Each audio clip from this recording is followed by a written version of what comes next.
അതൊന്നും വാക്കുകളിലൂടെ പറയാൻ താല്പര്യമില്ല. അതുകൊണ്ടാണ് ഇവിടെ നേരിട്ട് വന്നത്. എന്റെ ചെറിയപ്പത്തിലുള്ള സ്വപ്നമാണ് മിലിറ്ററിയിൽ ഒരു ഓഫീസറാകണം. NCCയിൽ Aയും Bയും Cയും സർട്ടിഫിക്കറ്റ് വാങ്ങി ബെസ്റ്റ് കേഡറ്റായിട്ട് തെരഞ്ഞെടുത്തു.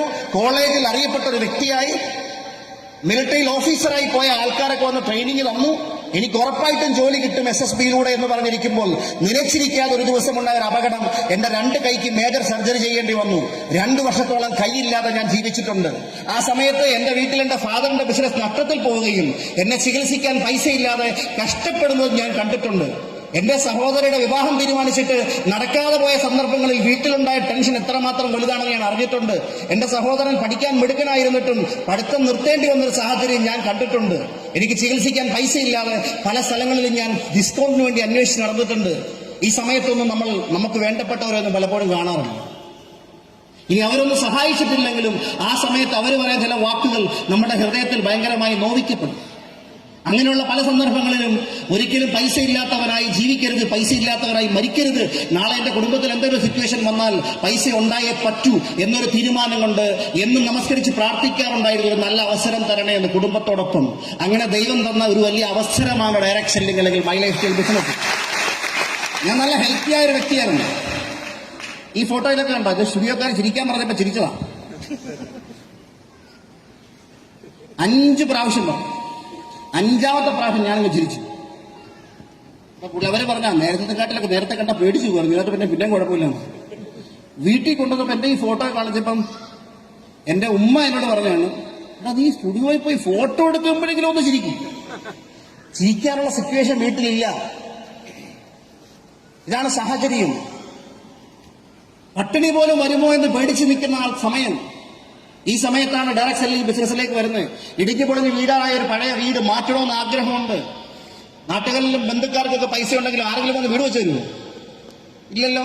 അപ്പോഴാണ് പത്രത്തിലൊക്കെ കാണുന്നത്, വീടിടിച്ച് വീണു, വീട്ടുകാർ മരിച്ചു.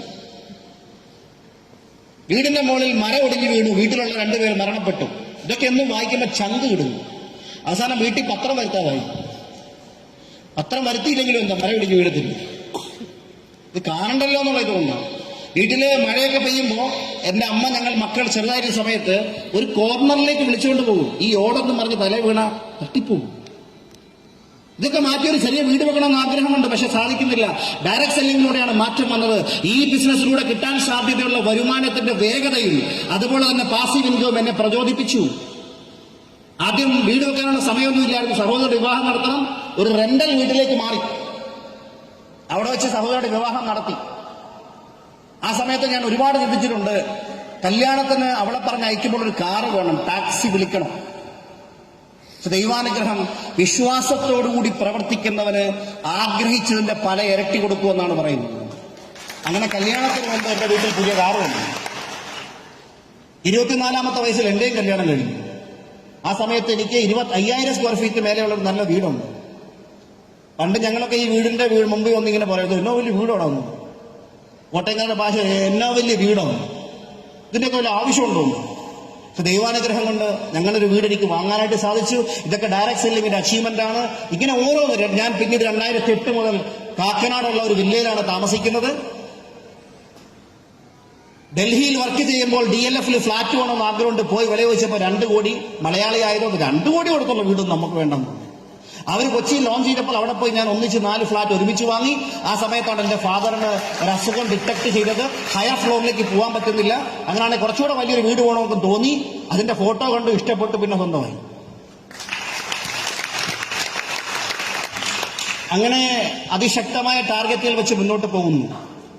ഞാൻ ഖുർആനിൽ ഒരു ചാപ്റ്റർ പഠിച്ച സമയത്ത് അതിനകത്ത് പറയുന്ന ഒരു വാക്കുണ്ട്, പ്രയാസത്തിന് ശേഷം എളുപ്പമുണ്ടാകും. തീർച്ചയായും പ്രയാസത്തിന് ശേഷം എളുപ്പമുണ്ടാകും. നീ ഒന്ന് പൂർത്തിയാക്കി കഴിഞ്ഞാൽ മറ്റൊന്നിന് പുറകെ ഫുള്ളി ഇൻവോൾവ് ആവുക. എന്നിട്ട് നിന്റെ നാഥനിൽ പ്രതീക്ഷ അർപ്പിച്ച് കഠിനാധ്വാനം ചെയ്യുക. അത് കേട്ടപ്പോൾ ഞാൻ അന്ന് വീട്ടിലിരുന്ന് രാവിലെ പഠിച്ചതാണ്. അപ്പൊ ഞാനിങ്ങനെ വീട്ടിലോട്ട് ഇങ്ങനെ നോക്കി, ഒന്ന് പൂർത്തിയായി, ഇനി അടുത്തതിന്റെ പുറകെ പോകണമെന്നുള്ള മെസ്സേജാണ് എനിക്ക് കിട്ടിയത്. ഞാനിപ്പോൾ അതിന്റെ പുറകെ ഓടിക്കൊണ്ടിരിക്കുന്നു. കാരണം ഈ ബിസിനസ്സിലെ ലക്ഷ്യങ്ങളൊക്കെ ഉണ്ട്. നടന്ന് 25-30 കിലോമീറ്റർ നടന്നപ്പോൾ വലിയൊരു ആഗ്രഹമായിരുന്നു, സ്വന്തം ഇഷ്ടത്തിന്റെ സമയത്ത് വീട്ടിൽ നിന്ന് ഇറങ്ങണം, സ്വന്തമായിട്ട് ഇഷ്ടമുള്ളപ്പോൾ വീട്ടിൽ വരണം. അല്ലെങ്കിൽ ഞങ്ങളുടെ നാട്ടിലാണ് ചങ്ങനാശ്ശേരി റൈസിംഗ് സൺ 9:10 സ്റ്റാൻഡിൽ നിർത്താൻ, പിന്നെ വണ്ടിയില്ല. രാവിലെ 6:40 ഒരു വണ്ടി വരും, കോൺകോഡ് മോട്ടോഴ്സ്. അത് കഴിഞ്ഞാൽ പിന്നെ വേറെ വണ്ടിയില്ല. അതിന് മുമ്പ് വേറെ വണ്ടിയില്ല. പിന്നെ നടക്കണം 7-8 കിലോമീറ്റർ. അങ്ങനെയാണ് ഞാനൊരു ബൈക്ക് വാങ്ങുന്നത്. ഈ ബൈക്ക് വാങ്ങി വീട്ടിൽ വന്നപ്പോൾ എന്റെ അമ്മ എന്നോട് ചോദിച്ചൊരു, അമ്മ എന്നാണ് ഞങ്ങൾ വിളിക്കുന്നത് വടക്ക് തെക്കുള്ള സ്ഥലത്ത്, ഞങ്ങൾ ഈ തമിഴ്നാട്ടിൽ നിന്ന് അങ്ങോട്ട് വന്നവരാണെന്നാണ് പറയുന്നത്, റാവുത്തർമാർ, പഴയ തലമുറയിലാണ്. ഇവിടെയുള്ള ആൾക്കാർക്ക് യുദ്ധം ചെയ്യാൻ അറിയാത്തതുകൊണ്ട് കുതിരപ്പടയാളികളായിട്ട് തിരുവിതാംകൂർ രാജാക്കന്മാർ ഇറക്കിയതാണ്. ചുമ്മാ ഇരിക്കട്ടെ, അവര് മിടുക്കന്മാരായിരുന്നു, കുതിരപ്പടയാളികളായിരുന്നു. യുദ്ധമൊക്കെ കഴിഞ്ഞ് സ്വാതന്ത്ര്യം കിട്ടിക്കഴിഞ്ഞപ്പോൾ ഇവരെയൊന്നും ആർക്കും വേണ്ടതാണ്. അങ്ങനെ അവർ പാട്ടയും പേപ്പറും ഒക്കെ പിറകെ വിൽക്കാൻ തുടങ്ങി. ചില ആൾക്കാർ സ്കൂളിൽ പോയി പഠിച്ച് അവരിങ്ങനെ ജോലിയൊക്കെ പഠിച്ച് ഇങ്ങനെ പല രക്ഷപ്പെട്ടു. അങ്ങനെ നമ്മുടെ ഫാദർ പല പരിപാടികളൊക്കെ തുടങ്ങി വടക്കോട്ടൊക്കെ വന്ന് നല്ല ആൾക്കാരായിരുന്നു. അവർ സാധനമൊക്കെ മേടിച്ച് പുള്ളി പൈസയൊക്കെ ഉണ്ടാക്കി ഇവിടെ കച്ചവടമൊക്കെ തുടങ്ങി, എല്ലാം വിജയിച്ചു. സാമ്പത്തിക പ്രശ്നങ്ങളൊക്കെ മാറി ഇങ്ങനെ പോയിക്കൊണ്ടിരിക്കുകയായിരുന്നു. എനിവേ പിന്നീട് പെട്ടെന്നൊരു നഷ്ടം വന്ന് ഒന്നും ഇല്ലാണ്ടായി തീർന്നൊരവസ്ഥ വന്നു. അവിടെ നിന്നാണ് പിന്നെ പ്രശ്നങ്ങളൊക്കെ ഓരോന്നോരും തുടങ്ങിയത്. എന്തായാലും ശരി, ഇങ്ങനൊരു സിറ്റുവേഷനിൽ നിന്ന് പെട്ടെന്നുണ്ടായ ഒരു മാറ്റമാണ് പിന്നീട് കാറായി. ഇത് ഓടിച്ചിങ്ങനെ നടക്കുമ്പോൾ മാസം 10 ലക്ഷം രൂപ വരുമാനം വന്നത് ടാറ്റയുടെ കാറിൽ. അപ്പൊ നമ്മുടെ പല ആൾക്കാരും പറയാൻ തുടങ്ങി, കാസർഗോഡുകാരും കണ്ണൂരുകാരും ഒക്കെ, ഇവിടൊക്കെ 10 ലക്ഷം രൂപ മാസം വരുമാനം ഉണ്ടെങ്കിൽ നല്ല സൂപ്പർ പ്രീമിയം കാറിൽ നടക്കും. അപ്പൊ നമ്മൾ കാർ മാറ്റി. ഇങ്ങനെ ഓരോന്നോരോന്ന് മാറി 28ാമത്തെ വയസ്സിലേക്ക് ഞാൻ എൻ്റർ ചെയ്യുന്നത് അന്ന് ഫുള്ളി ജർമ്മനിയിൽ നിന്ന് കൊണ്ടുവന്ന ഒരു BMW കാറിലാണ്. ഡയറക്ഷൻ പവറാ. ഇനി എനിക്ക് ഏറ്റവും സന്തോഷകരമായ കാര്യം ഈ ബിസിനസിന്റെ വളർച്ച. ഇപ്പൊ എന്റെ നമ്പറൊക്കെ ഞാൻ മാറ്റിയെടുത്തു കേരളത്തിലോട്ട്. 3-4 മേജർ ആക്സിഡന്റിൽ നിന്ന് എന്റെ ജീവൻ രക്ഷിച്ച കാറാണ് 4210 KL7CY 4210 എന്ന് വെച്ചാൽ see you soon every week with 2,10,000. അതാണ് എന്റെ അർത്ഥം. ഞാൻ ഈ നമ്പർ എന്റെ സുഹൃത്താണ് അവിടുത്തെ RTO, പുള്ളി വയ്ക്കുകയാണ്, ഇതൊക്കെ കാശ് കൊടുത്ത് ആരെങ്കിലും മേടിക്കുന്നു. ഞാൻ ചോദിച്ചു, അതെന്താ സാറേ, ഇത് അവരോഹണക്രമമല്ലേ? ഞാൻ പറഞ്ഞു, എന്റെ പൊന്നു സാറേ, 2110 എന്ന് പറഞ്ഞാൽ 2,10,000. 012 എന്ന് പറഞ്ഞാൽ 120 രൂപ. കറക്റ്റല്ലേ? നിങ്ങൾ പറ, ആരോഹണക്രമമാണോ നല്ലത്, അവരോഹണക്രമമാണോ നല്ലത്? അല്ലേ? പിന്നെ ആൾക്കാർക്കൊരു ചിന്തയുണ്ട്, നമ്പർ നന്നായാലേ ജീവിതം നന്നാവുന്നു. നമ്പർ നന്നായാലല്ല, മനസ്സിലെ ചിന്ത നന്നായെങ്കിലേ ജീവിതം നന്നാവുന്നു. ഇല്ലാതെ അപ്പുറത്തെ കണിയാന്റെ കുറ്റം പറഞ്ഞുകൊണ്ട് വല്ല കാര്യമുണ്ടോ? ഇല്ല. കവടി നിരത്തിയോണ്ട് കുഴപ്പമെന്നോട് വല്ല കാര്യമുണ്ടോ? ഒന്നുമില്ല. ഞാൻ പറയുന്നത് പ്രവർത്തിച്ചാൽ മതി.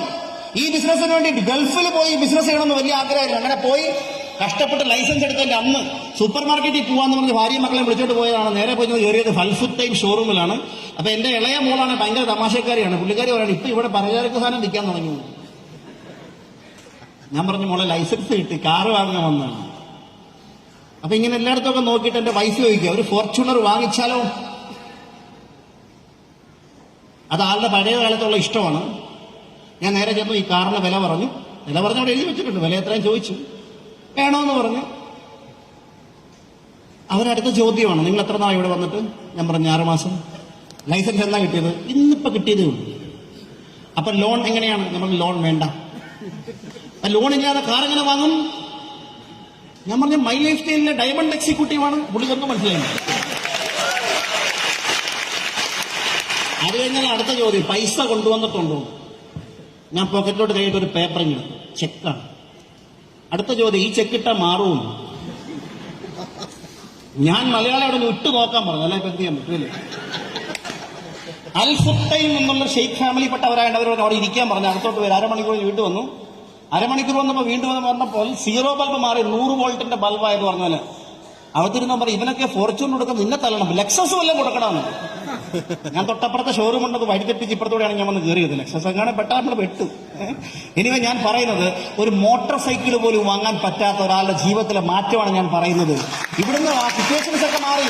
ഭ്രമണം വന്നപ്പോൾ എന്റെ കൂടെയുള്ള ബെല്ലി സാറും MS പ്രസാദ് സാറും എന്നു വേണ്ട ഒത്തിരി ലീഡേഴ്സ് നല്ല തകർപ്പൻ കാറുകളൊക്കെ എടുത്ത കൂട്ടത്തിൽ എന്റെയും മെർസിഡീസിന്റെ GLS വന്നു. അതും പുറത്ത് കയറുന്നുണ്ട്.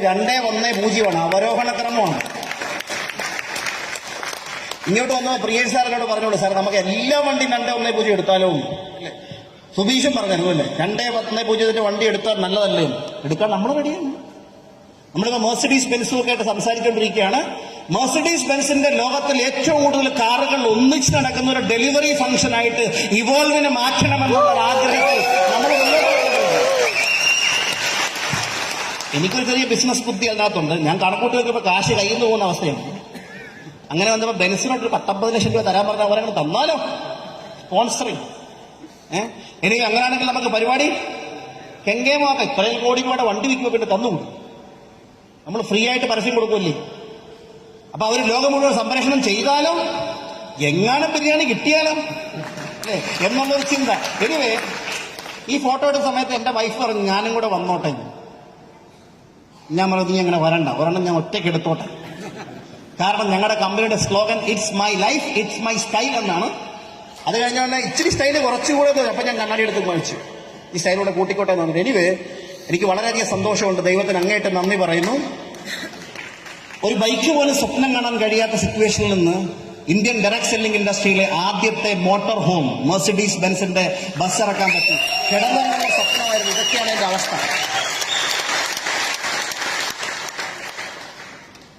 പണ്ട് ബൈക്ക് വാങ്ങിയപ്പോൾ നമുക്ക് ആകെ അറിയാവുന്ന സാധനം എക്കണോമി മോഡാണ്. പതുക്കെ പിടിച്ച പച്ച ലൈറ്റ് മൈലേജ് കൂടുതൽ കിട്ടും. എന്ത് വന്നാലും നമ്മൾ അത് പിടിപിടിയല്ല. ഇപ്പൊ ഉള്ള പ്രശ്നം, ഈ വണ്ടി എടുത്തു കഴിഞ്ഞപ്പോൾ ബെഡ്റൂം പുറയിൽ വേണ്ട, ഇച്ചിരി മുമ്പിൽ മതിയായിരുന്നു. ഇതൊക്കെയാണ് ഇപ്പോഴത്തെ ചിന്ത. ചിന്തയിൽ വന്ന് മാറ്റം കണ്ടു. എല്ലാം മൈൻഡ് സെറ്റിക്കാണ്. ലോകം മുഴുവൻ കാണണമെന്ന് ആഗ്രഹം ഉണ്ടായിട്ടും കേരളത്തിൽ ജനിച്ചോടെ നമ്മൾ മൂന്നാറും കണ്ടിട്ടില്ല, വയനാടും കണ്ടിട്ടില്ല, കൊടൈക്കനാലും പോയിട്ടില്ല, ഊട്ടിയിലും പോയിട്ടില്ല, ബാംഗ്ലൂരും പോയിട്ടില്ല, മൈസൂരും പോയിട്ടില്ല. കോളേജിൽ നിന്ന് ടൂർ കൊണ്ടുപോകാൻ വിടണമെന്ന് പറഞ്ഞ് ബാപ്പാടുന്ന് പറഞ്ഞപ്പം ബാപ്പ ചോദിക്കണം ടൂർ പോയാൽ എന്ത് കിട്ടും? ഞാൻ പറഞ്ഞു ഒന്നും കിട്ടത്തില്ല, അങ്ങോട്ട് കൊടുക്കണമെന്ന് പറഞ്ഞു. പുള്ളി പറഞ്ഞു അങ്ങോട്ട് കൊടുക്കുന്ന ഒരു പരിപാടിക്ക് എന്റെ മക്കൾ പോകണ്ടെന്ന്. അതുകൊണ്ട് നമ്മൾ പോയില്ല. എല്ലാവരും പോയപ്പോൾ നമ്മൾ വീട്ടിൽ കരഞ്ഞുകൊണ്ട് വന്നു. അത് അദ്ദേഹത്തെ ഒന്നും നിവർത്തിക്കാത്തോണ്ടായിരിക്കാം. എനിവേ, ഞാൻ പറയുന്നത് ആ സാഹചര്യത്തിൽ നിന്ന് ലോകത്തിലെ 10-55 രാജ്യങ്ങൾ, ലോകത്തെ ഏറ്റവും മനോഹരമായതും ഏറ്റവും അത്ഭുതമുള്ളതുമായിട്ടുള്ള കാര്യങ്ങൾ ഒക്കെ കാണാനായിട്ട് സാധിച്ചു. എന്റെ പാരന്റ്സ്, എന്റെ വൈഫിന്റെ പാരന്റ്സ് ലോകമഹാത്ഭുതങ്ങളായ താജ്മഹലും ഐഫൽ ടവറും ലോകത്തിലെ ഏറ്റവും വേഗത്തിൽ സഞ്ചരിക്കുന്ന ട്രെയിനും, അത് സഞ്ചരിക്കുമല്ല പറക്കുവാണ്. ഇതൊക്കെ കാണാൻ സാധിച്ചു. എന്ന് വേണ്ട, യൂറോപ്യൻ രാജ്യങ്ങൾ മുഴുവൻ, അമേരിക്ക, കാനഡ, ഇങ്ങനെ ഒരുപാട് രാജ്യങ്ങൾ കാണാനുള്ള സാഹചര്യങ്ങൾ ഈ ബിസിനസ്സിലൂടെ ഉണ്ടായിട്ടുണ്ട്. ദുബായിൽ ഒരു ഫ്രെയിം പണിയുമ്പോൾ അത് പണിയുന്ന സമയത്ത് അവിടെ ഉണ്ട്, പണിഞ്ഞ് കഴിഞ്ഞപ്പോഴും പോയി എടുത്തു, പിന്നെ അതിന്റെ മുകളിൽ കൂടെ ഒക്കെ ധരിക്ക് നടന്നു. ഇങ്ങനെ ഒരുപാട് ഞാൻ സമയമില്ലാത്തതുകൊണ്ട് കൂടുതൽ ദീർഘിപ്പിക്കുന്നില്ല. ലോകത്തിലെ ദൈവം സൃഷ്ടിച്ച ഈ മനോഹാരിതയൊക്കെ പോയി കണ്ടാൽ മനസ്സ് വിശാലമാവുകയും സ്വപ്നങ്ങൾ വലുതാവുകയും ലക്ഷ്യങ്ങൾ വലുതാവുകയും നിങ്ങളുടെ പ്രവർത്തനങ്ങൾ അതിശക്തമാവുകയും രാജ്യത്തിന് പുരോഗതി ഉണ്ടാവുകയും ചെയ്യുമെന്നുള്ളതുകൊണ്ട് എനിക്ക് നിങ്ങളോട് പറയാനുള്ളത്, ദൈവം അനുഗ്രഹിച്ചാൽ മരിക്കുന്നതിന് മുമ്പ് ലോകം മുഴുവൻ കണ്ടിട്ട് വേണം മരിക്കാൻ.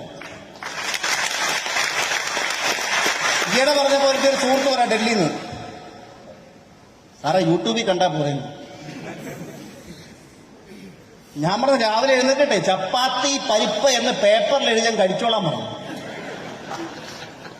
വിശപ്പ് മാറുമോ?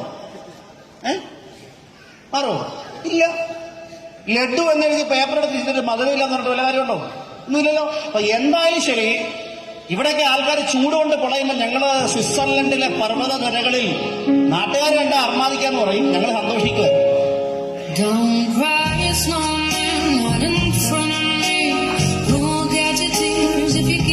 കൈയടിക്കാത്ത കാര്യം എനിക്കറിയാം. ഈ ഫാമിലി ഇതിനൊക്കെ കൈയടിച്ചാൽ നിങ്ങളും പോകും. എനിവേ, ഞാൻ കൈയടിപ്പിൽ സമയമൊന്നും കളയുന്നില്ല. ഇതുപോലുള്ള ഒരുപാട് സന്തോഷം. ജീവിതത്തിൽ വിജയം എന്ന് പറഞ്ഞാൽ മനസ്സിന്റെ സന്തോഷത്തിന്റെയും സംതൃപ്തിയുടെയും ലെവല് കൂടുന്നതാണ് വിജയം, അല്ലാതെ പൈസ കൊണ്ടൊന്നും അല്ല വിജയം ഉണ്ടാകുന്നത്. Correct or not? ഇങ്ങനെയുള്ള സന്ദർഭങ്ങളിലൊക്കെ പോകാനും എൻജോയ് ചെയ്യാനും ലോകം മുഴുവനുള്ള അത്ഭുതങ്ങളൊക്കെ കാണാൻ, ചിന്തകളെ മാറ്റാനും ചിന്തകൾക്ക് തീപിടിപ്പിക്കാനും ആത്മാവിനെ ശരിക്കും ശക്തിപ്പെടുത്താനും ഇതൊക്കെ സാധിച്ചു. ലോകത്തിലെ ഏറ്റവും ചെറിയ രാജ്യങ്ങളും ഏറ്റവും വലിയ രാജ്യങ്ങളും വികസിത രാഷ്ട്രങ്ങളും ഇതൊക്കെ കാണാനായിട്ട് സാധിച്ചു. ഇനി എനിക്ക് എടുത്തു പറയാനുള്ള ഒറ്റ കാര്യം മാത്രമേ ഉള്ളൂ, ഇതൊക്കെ നടന്ന കാര്യങ്ങളാണ്. ഇനി നടക്കാനിരിക്കുന്നതിനെ കുറിച്ച് പറയാം. അതാണ് ചരിത്രം. ആ ചരിത്രമാണ് ഇവോൾവ്. നിങ്ങൾ ഈ ബിസിനസ്സിനോട് കാണിക്കുന്ന കമ്മിറ്റ്മെന്റ്, അതിൽ നിങ്ങളെ അച്ചീവറാക്കി ഈ കോൺടെസ്റ്റിൽ, അതുപോലെ തന്നെ ഈ കമ്പനിയുടെ ഓരോ കാര്യങ്ങളിലും ടോപ്പ് അച്ചീവറായിട്ട് നിങ്ങൾ ഉണ്ടാകണം. ഈ കഴിഞ്ഞ സമയത്ത് ഞാൻ പോയ സമയത്താണ് ഇവൻ ഇതൊക്കെ നിങ്ങൾ കണ്ടപ്പോൾ തന്നെ മനസ്സിലായി മൗണ്ട് എവറസ്റ്റ് ആണ്. നടന്നു പോകാൻ ആംബിയർ ഇല്ലാത്തതുകൊണ്ട് ഫ്ലൈറ്റിൽ പോയി കണ്ടു. എനിവേ, ഇതൊക്കെ ഞാൻ പറയുന്നത് എന്റെ ജീവിതത്തിൽ ഏറ്റവും വലിയ ദിവസമായിരുന്നു. എന്റെ പാരന്റ്സിനോടൊപ്പം ഹജ്ജ് ചെയ്യാൻ പറ്റിയ സന്ദർഭം. 2 മേജർ അപകടങ്ങളിൽ നമ്മൾ നിനക്ക് രക്ഷപ്പെട്ടു. ആ സമയത്തുള്ള ഫോട്ടോ ഒക്കെയാണ്. ഈ ഫോട്ടോയുടെ വിലയൊന്നും എനിക്ക് നിങ്ങളോട് പറഞ്ഞറിയിക്കാൻ പറ്റത്തില്ല. ഒരു മകൻ എന്നുള്ള നിലയിൽ ഒരു വലിയ വിജയമായിട്ട് ഞാൻ ഈ ഫോട്ടോയെ കാണുന്നു. അതുപോലെ ഒരുപാട് കൊമേഴ്സ്യൽ കോംപ്ലക്സും അതും ഒക്കെ. ഇവിടെ എന്റെ ഓഫീസുണ്ട്, വെലോസിറ്റി പ്ലാസ എന്നുള്ള ബിൽഡിംഗ് ആണ്. ഈ കഴിഞ്ഞ ദിവസം ഒരു ലൈവ് TV കേരളത്തിലെ ഏറ്റവും മികച്ച ഇൻസ്പയറിംഗ് ബിസിനസ്മാനുള്ള ഒരു അവാർഡ് കൂടെ തന്നു. മുബീൻ മുഹമ്മദ്. ഒരു വലിയ വാഹനാപകടത്തിൽ ഇരു കൈകൾക്കും കാര്യമായ പരിക്ക് പറ്റിയതു മൂലം ഇന്ത്യൻ ആർമിയിൽ ചേരണമെന്ന സ്വപ്നം പാതി വഴിയിൽ ഉപേക്ഷിക്കേണ്ടി വന്ന ചങ്ങനാശ്ശേരിയിലെ നാട്ടിൻപുറത്തെ ഒരു സാധാരണ കുടുംബത്തിൽ ജനിച്ച ചെറുപ്പക്കാരൻ ആദ്യം ചെറിയ വേതനത്തിൽ കാറ്ററിംഗ് ജോലികളും മറ്റുമായി മുന്നോട്ട് പോവുകയും അവിടെ നിന്ന് ഡയറക്ട് സെല്ലിംഗ് രംഗത്തേക്ക് ഇറങ്ങിത്തിരിക്കുകയും ഇന്ന് ലോകം മുഴുവൻ വ്യാപിച്ചു കിടക്കുന്ന my life style marketing global private ലിമിറ്റഡിന്റെ റോയൽ ഡയമണ്ട് പദവിയിലെത്തി നിൽക്കുകയും സ്വന്തമായി ടീം വെലോസിറ്റി ഇന്റർനാഷണൽ എന്ന ഒരു സംരംഭം ആരംഭിച്ച് അതിലൂടെ 50 ലക്ഷത്തോളം പേർക്ക് രാജ്യമൊട്ടാകെ തൊഴിൽ നൽകി സ്വന്തമായി വരുമാനമുണ്ടാക്കാൻ പ്രാപ്തരാക്കിയ business icon the legend Mubeen മുഹമ്മദിനെ ലൈവ് നൈറ്റ് 2022 വേദിയിലേക്ക് സ്വാഗതം ചെയ്തുകൊള്ളുന്നു. എനിക്ക് നിങ്ങളോട് പറയാനുള്ളത് ഇതൊക്കെ നടന്നു കഴിഞ്ഞതാണ്. നാളെ ഒരു ദിവസം വരും. രാജ്യത്തിന്റെ സാമ്പത്തിക പുരോഗതിയിൽ പങ്കുവഹിച്ചതിന് നിങ്ങളെയൊക്കെ ഒരുപക്ഷെ നിയമസഭയിലോ പാർലമെന്റിലോ പ്രസിഡന്റ് ഹൌസിലോ ഒക്കെ വിളിച്ച് അവാർഡ് തരുന്ന ദിവസങ്ങളൊന്നും വിദൂരത്തല്ല. അതിനൊക്കെ വേണ്ടിയിട്ടാണ് നമ്മൾ പ്രവർത്തിക്കേണ്ടത്. മൈ ലൈഫ് എന്റെ ജീവിതത്തിൽ വന്ന മാറ്റം ആഴ്ചയിൽ വന്ന വരുമാനം 2,10,000 രൂപ വീതം 2013, 2014, 2015, 2016 ഇങ്ങനെ കണ്ടിന്യൂസ് ആയിട്ട് വന്നുകൊണ്ടിരിക്കുന്നു. ചില ആൾക്കാർക്ക് ഒരു ചോദ്യമുണ്ട്, സാർ ഞാൻ 4 വർഷമായിട്ട് എനിക്കിതുവരെ 10,000 വന്നില്ലല്ലോ. എനിക്ക് അവരോട് പറയാനുള്ളത്, ചങ്ങനാശ്ശേരി ഫുട്പാത്തിൽ കച്ചവടക്കാർ പറഞ്ഞ ചോദ്യമാണ്, നോക്കി നിന്നാൽ നോട്ടം മാത്രം, വരൂ കടന്നു വരൂ, വാങ്ങിച്ചോട്ട് പോകും. നോക്കി നിന്നിട്ട് കാര്യമൊന്നുമില്ല, ഇറങ്ങി പണിയെടുക്കണം. നിങ്ങളുടെ കൂടെ 20 പേര് 10,000 വാങ്ങുമ്പോൾ 2,10,000 ഒക്കെ ഇതുപോലെ വരും. ഞാനൊരു ഇതിങ്ങനെ ക്ലിക്ക് ചെയ്യുമ്പോൾ നിങ്ങൾക്ക് ചിന്തിക്കുമ്പോൾ വലിയ ഭാര്യമൊന്നും കാണത്തില്ല, പക്ഷെ 10-25 ലക്ഷം രൂപ എന്റെ അക്കൗണ്ടിൽ വന്നു പോയി. ഇങ്ങനെ 4 എണ്ണം കടകടാന്ന് ക്ലിക്ക് ചെയ്യുമ്പോൾ 1 കോടി വന്നു പോയി. എന്നിട്ടും തീരുന്നില്ലെന്നുള്ളതാണ് സങ്കടം, അല്ലേ? നിങ്ങളൊന്ന് ആലോചിച്ച് നോക്കി, ഇതൊക്കെ ചെറിയ കാര്യങ്ങളാണോ? കൊറോണ വന്ന ആൾക്കാർ നശിച്ചെടുക്കുന്ന സമയത്ത് 2,10,000 എല്ലാ ആഴ്ചയും മോദിജി ഈ വീട്ടിൽ നിന്നാലും പുറത്തിറങ്ങണ്ടെന്ന് പറഞ്ഞിട്ട് പോലും ഈ 2,10,000 നിന്നില്ല. കാരണം എല്ലാവരും പല്ല് കേൾക്കണമല്ലോ, എല്ലാവരും കുളിക്കണമല്ലോ. വീട്ടിലൊക്കെ എന്നപ്പോ പിന്നെ ആൾക്കാരെ സ്ഥിരം കുളിയും പാചക പരീക്ഷണങ്ങളും ഒക്കെ നടത്തിയപ്പോ നമുക്ക് കഫ്സറപ്പൊക്കെ ഇഷ്ടംപോലെ വിറ്റുപോയി, കവചപ്രാശം ചറവറാന്ന് വിറ്റുപോയി, ഇതൊന്നും സ്റ്റോക്കില്ലാണ്ടായി.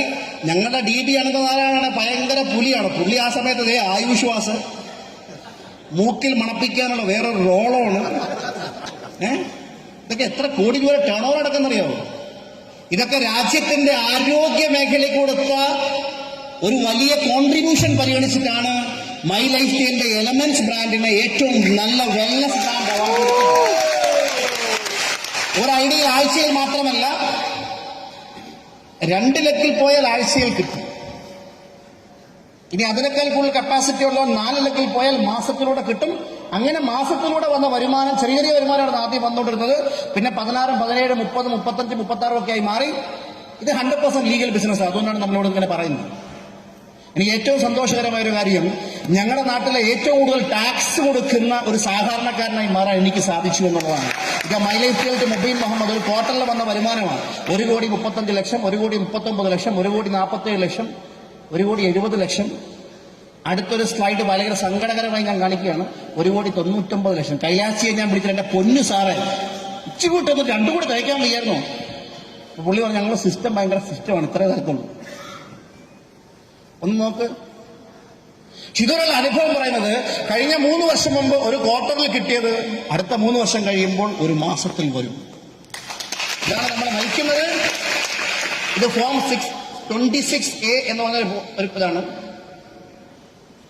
അവിടെ ദാശൊരു കോളം മൈ ലൈഫ് സ്റ്റൈൽ 6,42 ലക്ഷം, 6,45 ലക്ഷം. ഇതൊക്കെ കാണുമ്പോൾ ചില ആൾക്കാർ ഈയിടെ എന്നോട് പാർട്ടി ചോദിച്ചു, സാറിന് ഇത്ര പൈസ കിട്ടുന്നല്ലേ, ഇച്ചിരി പൈസ കടം തരാമോ? ഞാൻ പറയാം, എന്റെ പൊന്നു ചേട്ടാ, നിങ്ങളെ നശിപ്പിക്കാൻ എനിക്ക് ആഗ്രഹമില്ല. പിന്നെ ബാപ്പ പ്രത്യേകം പറഞ്ഞിട്ടുണ്ട്, പൈസ കടം കൊടുത്ത് ഒരാളെ നശിപ്പിക്കരുത്. ഇനി അവന് വേണമെന്ന് തോന്നുവാണെങ്കിൽ അവന് നീ മൈ ലൈഫ് സ്റ്റൈല് പറഞ്ഞു കൊടുക്കും. അവന് ആവശ്യമുള്ള പണം സമ്പാദിക്കട്ടെ. നല്ലൊരു വീട് വെക്കണമെന്ന് നിങ്ങൾക്ക് ആഗ്രഹമുണ്ടോ? കുടുംബ സുരക്ഷിതമാണോ എന്ന് ആഗ്രഹമുണ്ടോ? നല്ല സുരക്ഷിതമായ വാഹനം വേണമെന്ന് ആഗ്രഹമുണ്ടോ? ലോകം മുഴുവൻ കാണണമെന്ന് ആഗ്രഹമുണ്ടോ? എന്നൊന്നും പറയാത്ത ഇത്രയും പെട്ടെന്ന് ചോദിച്ചാൽ പിന്നെ എവിടെ പറയാനല്ലേ? സമയമില്ലാത്തതുകൊണ്ടാണ്. ഇനി എനിക്ക് എടുത്തു പറയാനുള്ള കാര്യം ഇത്രേ ഉള്ളൂ. ജീവിതം ഇങ്ങനെയൊക്കെയാണ്. എന്ന് തുടങ്ങുന്നു, എന്ന് അവസാനിക്കുമെന്ന് നമുക്ക് പറയാൻ പറ്റില്ല. പക്ഷെ ഇന്നിനെ ഫലപ്രദമായി വിനിയോഗിച്ചാൽ നാളെയെ സ്വപ്നതുല്യമാക്കി മാറ്റാൻ എനിക്കും നിങ്ങൾക്കും സാധിക്കും.